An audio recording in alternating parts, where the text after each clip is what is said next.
Here's our Midnight Sparkle resin tutorial in our Crystal Edge round mold.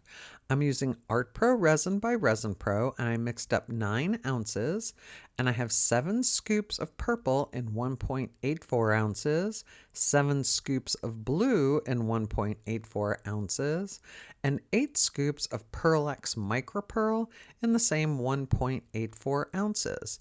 I have some glitter and crushed glass there, and I have a clear push of 3.4 ounces.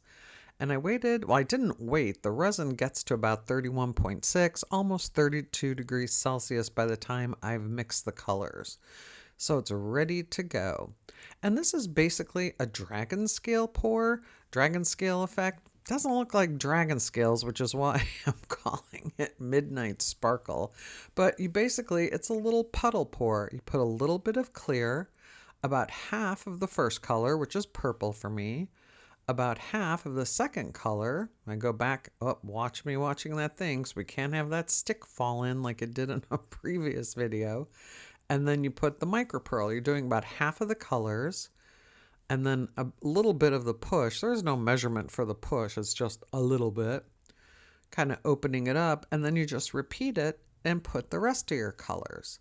And this dragon scale effect, it turns out different in different molds. It turns out different if you have heavy mica, which these colors are very deep colors. One that I did in our Stone Edge mold had more glittery colors, and the glitter dropped to the front. So while these pours all have names to them, it doesn't really mean it's going to be what it turns out at the end, because resin does what resin wants to do.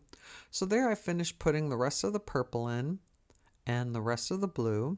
And this again is Art Pro resin by Resin Pro.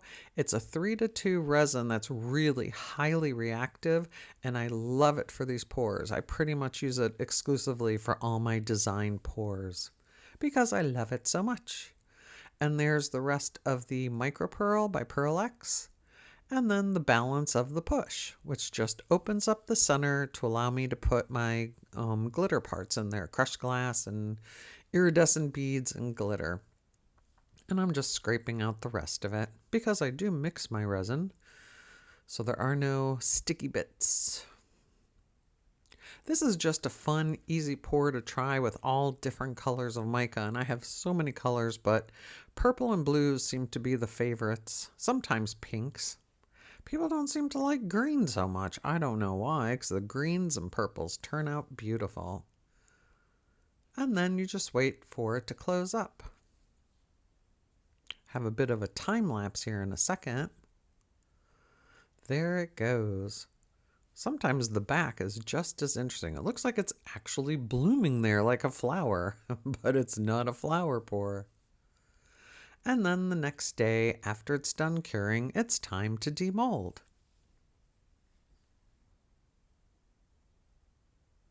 You see the micropearl coming through a little bit more on the back there. And there it is. Looks like Midnight Sparkle, doesn't it? Love how those blues and purples just blended together in our Crystal Edge round mold.